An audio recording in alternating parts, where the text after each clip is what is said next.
And Sure. one of the patterns that I've recognized is that low levels of pain interrupt our ability to think.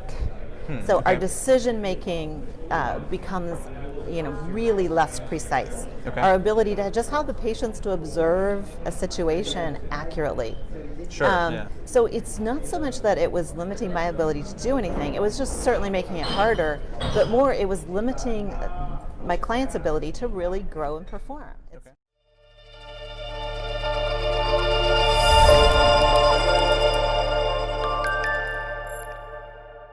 Welcome to the Bourbon Friday Show, where every Friday we take a short break, try a new bourbon, and meet someone awesome from the St. Louis startup scene. I'm your host, Nick Niehaus, and today I actually have two guests. I have Dixie Gillaspie and Philip Penrose, who are the founders of Return to Your Power. So Dixie, Philip, welcome to the show. Thank you, Nick. Thanks for joining me today. Yeah, I appreciate it. I know you had an event that ended just before this, which we'll get to in a second. We did. Yeah. So tell me a little bit about your business, Return to Your Power. She's telling me to speak first. Yeah, it looks like you're up first, right? The funny thing that I share, so I'll share it with you, is when we work together, we help ease the suffering of organizations. Okay. And the funny thing about how we started working was we started sharing clients. And I come at my work from a somatic perspective. So working of the body through the lens of the brain and the nervous system. Gotcha. And I'll let Dixie elaborate a little bit more about her experience and how she discovered working together was a good idea. All right, sounds good. So yeah, it shouldn't have surprised me the way that it did. I mean, obviously Sure. I know about, neuroactivation, I know about the brain, but it still surprised me because we'd been life partners for about 3-4 years. But I had a lot of clients, and entrepreneurs have a lot of stress. They have a lot of Sure. stress-related pain, but they're usually worried about the age where the pain started being limiting. Let's put it that way. Okay. So I would refer clients to Philip to deal with pain issues and movement issues and limitation issues, and it just made sense for them to have their session with him and then come to me. Sure. And the thing for a long time, I knew what to expect from those brains and minds pretty much. Okay. And I had the same person. It was almost like having a different brain. Because what he was doing was activating the nervous system in new and surprising ways. Interesting, And so okay. it was kind of like it tills the ground Sure. so that when I plant seeds, they take root ready a lot for it. Okay, faster. yeah. Gotcha. So we started synthesizing that about 2.5 years ago and very intentionally putting it together and observing what happened, and it's been pretty magical. Yeah, that's awesome. So I know, Philip, your background was kind of more in the sports side of things. I if started understood in that correctly. sports Yeah. medicine. Before that, I started as a bad athlete. Okay. And I had bad vision, and it was not diagnosed. And you get into this where you have expectations. And so I expected that the smaller the ball was, the worse I was going to be. Okay. Martial arts was therefore relief because the target was someone about my size. There you go. Yeah, you got a decent sized target. Yeah, right? yeah, exactly. I can see that coming. And so that's and that led me to an interest in combat sports, which led me to work with the University of Missouri as a trainee, as an assistant athletic trainer. Okay. And so seeing how athletic injuries could be prevented and treated really got me very excited in a way that nothing else has. I really like working with my hands. I'm a really kinesthetic person. Okay. And I really like seeing results, like right away, if possible. And real results. I don't like inventing them just for the sake of my ego. So that was my sort of a validation that this is something that I should pursue. Okay. And the lens and scope that I've been using it has grown and expanded. Gotcha. But Okay. those are my roots, and I'm proud of How you them. got into it, okay. And so Dixie, I mean, obviously you were mentioning that you've had some clients where the physical pain or kind of Right. their situation was preventing them from doing anything else. Yeah. Can you give me maybe an example of kind of a situation somebody might have been in where, you couldn't do your job because of what they were going through? Yeah. It's, I've been coaching since, I started consulting in 1994. Okay. So, long time to recognize patterns.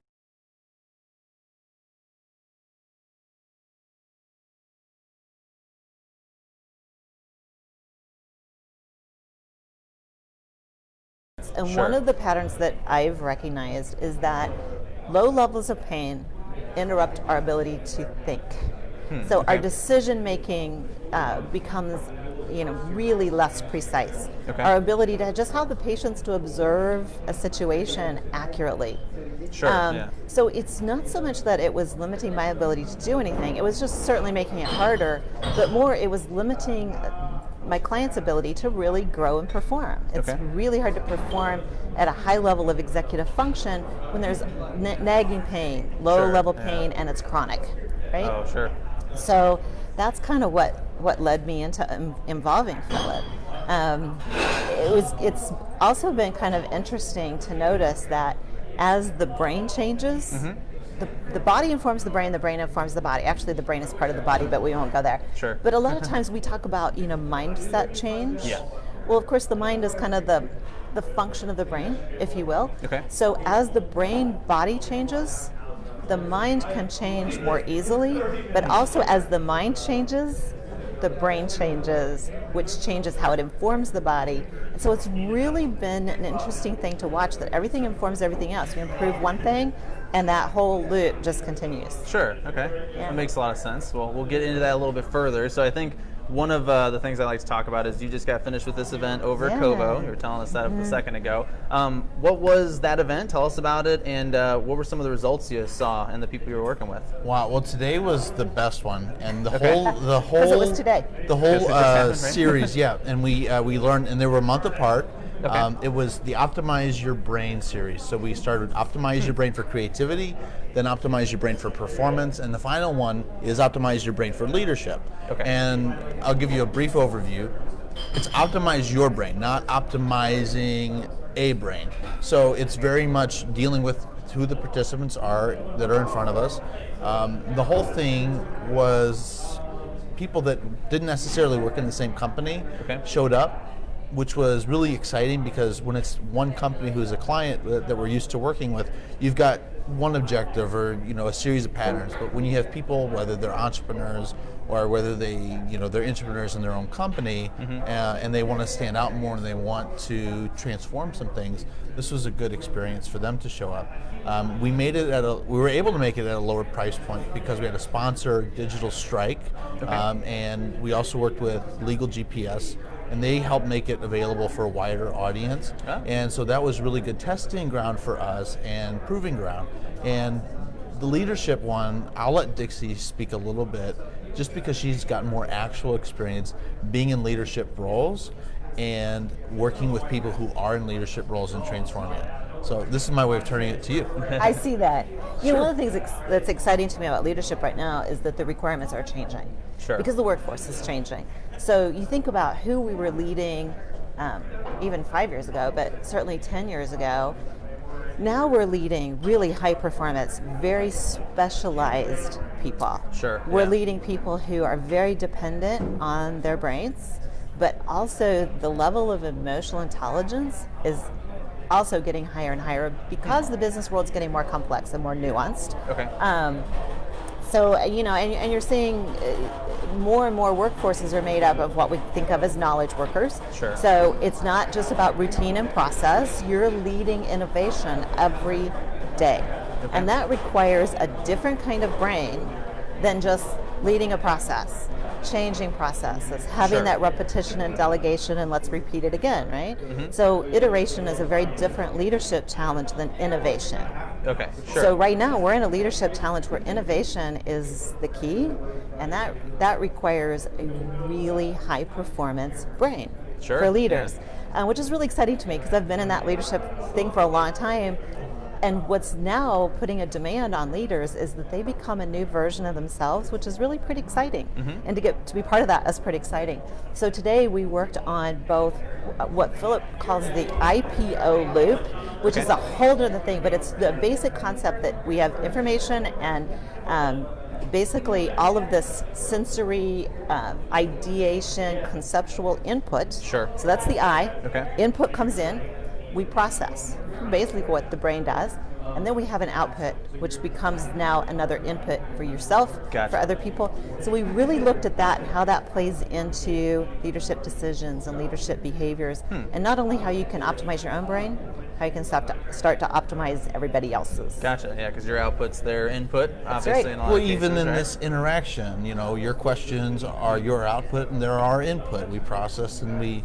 Sure. You And could we also use generate that more with output. bourbon, but I don't know if we want to take I that think the to bourbon its. might slowly influence the Yeah. process That part, process right? becomes really interesting. We won't take it to its Yeah. logical conclusion today. We'll figure that out after the show, maybe. That's right. Absolutely. That's right. Well, so one thing you said that I want to follow up on is kind of this transition from, I think you said iteration. So it kind of reminds me of like the old school factory where people are just doing the same thing over and over again, Right. and kind of managing the process. Versus now we're getting into maybe more of a creative type of workforce, like more people, like you said, people working more with their brains, right? So what are some of the challenges that you help leaders address, or I guess what are some of the things that they have to shift to make that transition?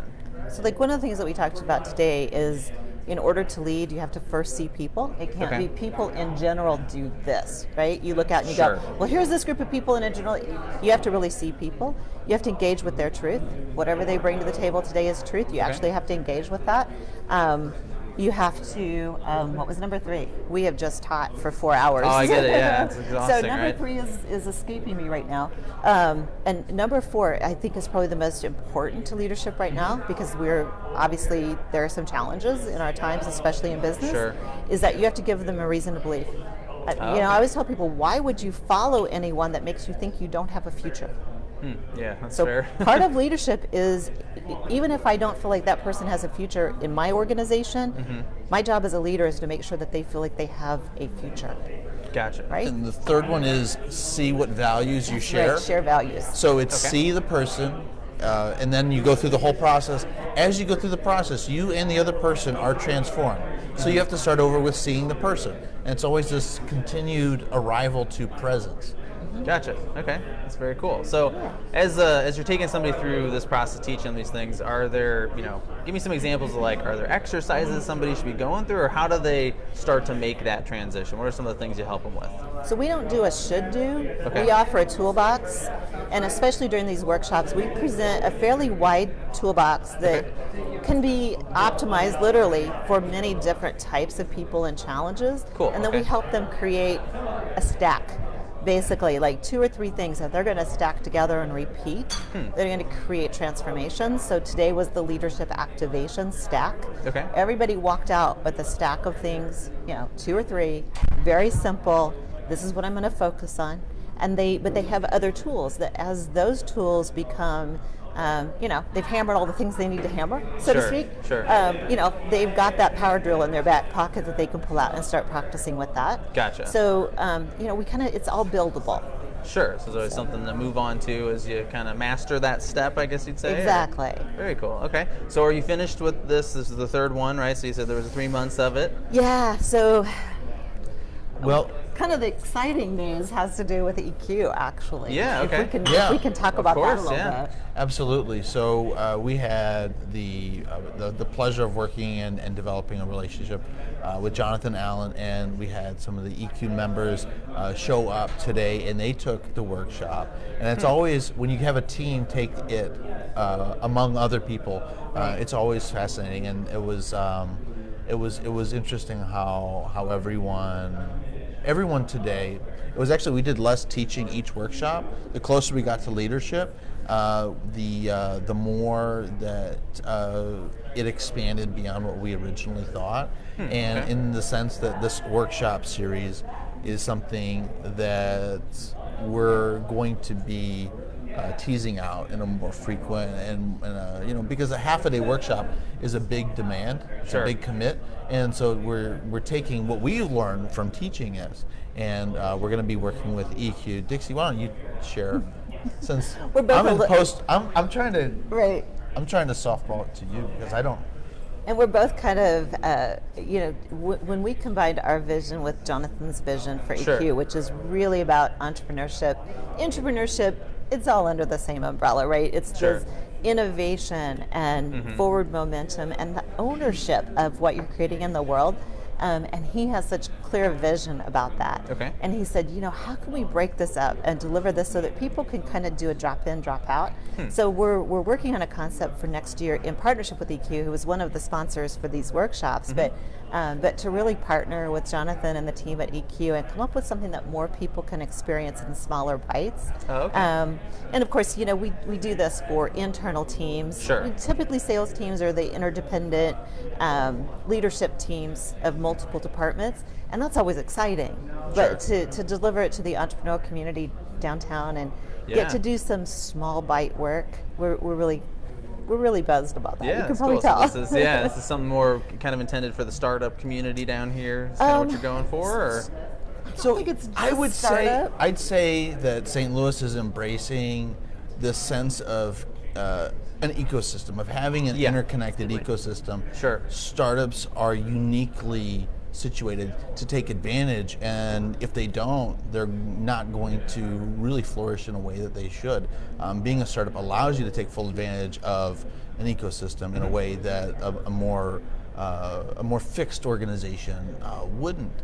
And so that enthusiastic involvement, and we'd like to see, so I'm a St. Louis native, we won't do the high school question, but I like to see St. Louis embracing co-working and plus everything that comes with having a fully flourishing ecosystem. Sure.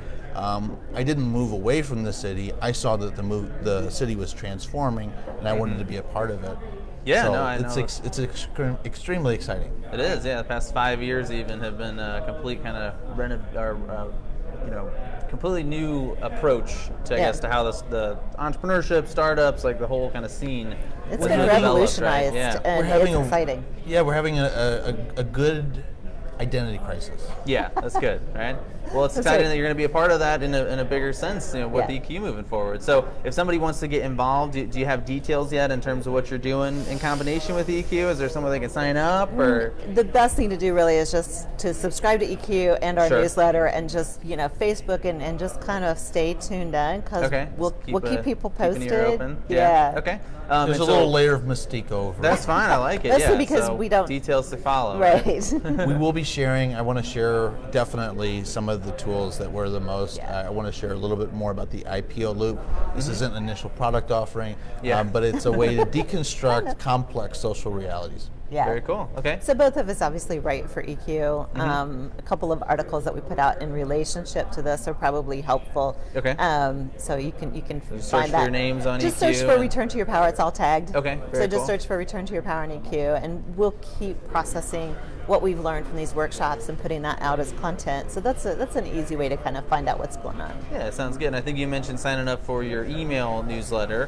Where should somebody go to do that? Just returntoyourpower.com. Okay, straight to the website. Yeah. All right. And then if somebody from one of these bigger organizations is looking for one of your more traditional types of trainings, do they reach out to the same website, or how do they get a hold of you? Yeah, same website, contact form. Tell us a little bit about what you want to accomplish, what your challenges are. Okay. We are the do a lot of people on custom the other work. side of that contact form. All right, right. straight to you. Okay. Straight to us. Absolutely. Very cool. All right. We got just a couple minutes left, so we're going to move to our very last segment, and that is, as always, we're going to invite the founder himself of Bourbon Friday to the show, and he's going to be telling us a little bit about what we are sipping on today. Welcome, Eric. So what are we drinking? So we have Four Roses Small Batch, and I was talking to Jonathan last night, trying to get some more inside information on you guys, because I know you guys, but I don't know you that well. And Jonathan told me that one of the things that you do, and an important symbol for you, is the rose, and that's why we have Four Roses. And I know after the event, he just came running up to me and was talking about, we did this visualization thing. It was great. It was amazing. Because that's the way Jonathan talks. Right. Which is one of the reasons we love him. That's why it's a pleasure to be having a workshop. You can't mistake him. No. That's right. I was half hoping it would be Four Roses. He was predicting Yeah, I was. it knew. would be. All right. I wasn't placing any bets. But, no, this Right. is delicious. Great. Yeah. So is being able to predict the future one of the results of some of the... Actually, it's Of pattern drinking Four recognition, Roses? and yes. Okay, all right. It's a very fixed skill. We talk about the brain. We talk about it's a prediction organ, but its number one job is survival. Sure. So it likes you to have non-fatal errors only. And so I only predict things that have non-fatal consequences. Fair enough. Yeah, there's not too much risk there. Yeah, right? if you die, you stop iterating. Yeah, Right. Very true. Very cool. Well, that brings us to the end of the show. Eric, obviously, as always, thank you for joining us. Dixie, Philip, thanks for being our guests today. you, Had a great Derek. time talking to you. Pleasure to be here. Thank you. For those of you watching, as I said, this is the Bourbon Friday Show. We air every Friday at 4:30. We'd like to thank T-Rex for always hosting us, EQ for always streaming, and behind the scenes we have Vanessa Lobo, who's my co-founder at Connect Marketing, who always does the production on the show. Thank you for tuning in, and please join us again next Friday. Hey, thanks for watching. We truly hope you enjoyed it. Please like and share this episode, and if you haven't yet, hit that subscribe button. It really helps us out. To stay up to date, follow us on social. We are at Bourbon Fridays on Facebook, Twitter, Instagram, LinkedIn, and TikTok. See you next time.